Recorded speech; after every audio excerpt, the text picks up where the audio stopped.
Halo, Assalamualaikum warahmatullahi wabarakatuh.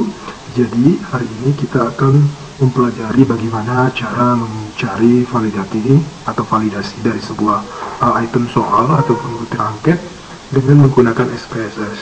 Nah, sebelum kita menggunakan SPSS, kita harus menyiapkan data yang akan kita uji dulu.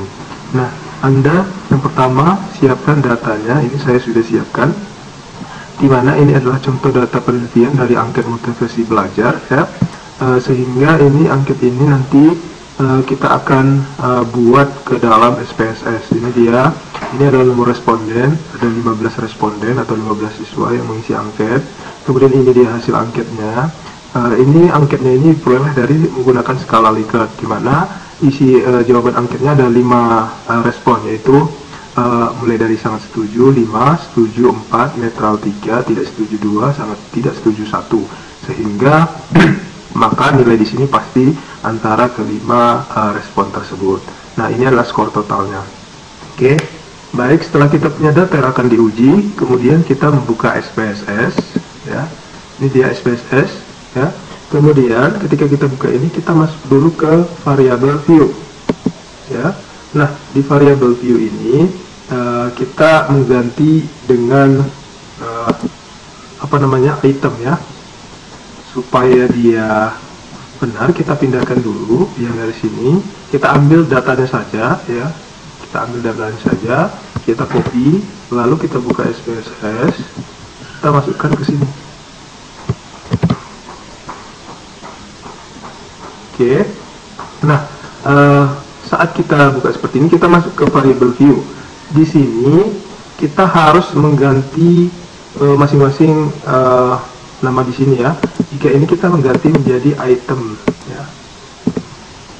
Item 1, ya. Ini biar cepat boleh Anda buat.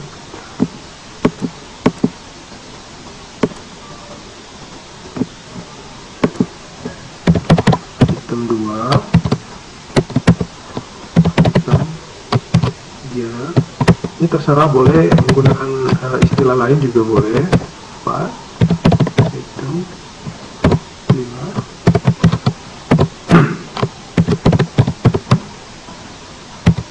Nah, dan ini adalah skor total.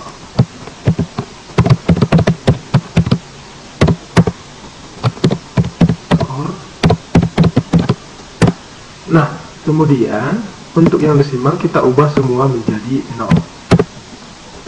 Kita ubah semua jadi 0.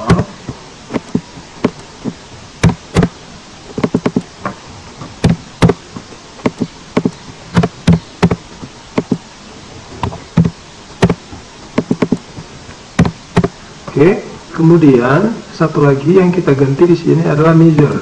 Measure ini kita ganti menjadi scale, ya. Kita ubah menjadi scale semua. Jadi scale, scale, scale, scale, juga scale. Oke, setelah selesai yang lainnya kita abaikan, kita masuk ke data view. Nah, ini dia sudah menjadi data view kita. Ini yang akan kita analisis bagaimana validitas setiap soal atau angket yang kita buat. Caranya, yang pertama kita klik analyze. Kemudian kita masuk ke correlate, ya. Kemudian kita klik bivariate. Nah, selanjutnya kita masukkan semua item ini ke variabel, ya. Kemudian kita klik person, total, and flag significant, ya. Nah, setelah ini kita langsung oke-kan. Nah, inilah hasil dari apa yang sudah kita buat. Jadi, cara untuk membacanya ini adalah kita menggunakan aturan untuk melihat signifikansi. Jadi, dalam signifikansi itu, apabila signifikannya itu lebih besar dari 0,05, itu dinyatakan datanya tidak valid. Dan apabila signifikansinya lebih kecil dari 0,05, maka data ini dinyatakan valid. Nah, di sini signifikannya kita lihat dari ini.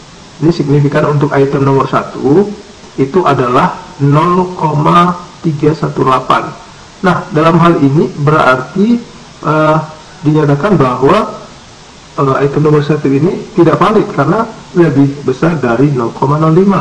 Kemudian item yang kedua juga seperti itu. Yang ketiga ini valid, signifikansinya adalah 0,02, lebih kecil dari 0,05.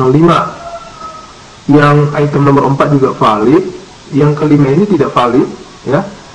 Yang keenam juga tidak valid. Sehingga ketika kita temukan item soal yang tidak valid, sebaiknya kita jangan gunakan seperti itu, ya. Jadi begitulah cara untuk melihat signifikansi menggunakan cara untuk melihat validasi. Begitulah cara untuk melihat validasi setiap butir soal menggunakan signifikansinya. Nah, saat kita menggunakan person ya untuk melihat R-table, menggunakan R-table, jadi kita perlu dulu mengetahui untuk n sama dengan tadi, n-nya adalah berapa, n-nya 15 ya. Untuk n sama dengan 15, kita melihat dulu di R-table berapa dia R-table-nya. Nah, kemudian ketika kita sudah dapat R-table untuk 15, kita lihat ini R-table untuk ini R hitung untuk setiap item soal. R hitung untuk item 1 itu adalah 0,277. Nah, apabila nilai R hitung ini ya, nilai R hitung ini lebih kecil dari L-table, maka ini tidak valid. Tapi apabila R hitung ini lebih besar dari L-table, ini valid. Ya. Jadi ada dua cara untuk melihat validitas item butir soal. Saya rasa cukup sekian, mudah-mudahan apa yang disampaikan di sini berguna untuk kita semuanya.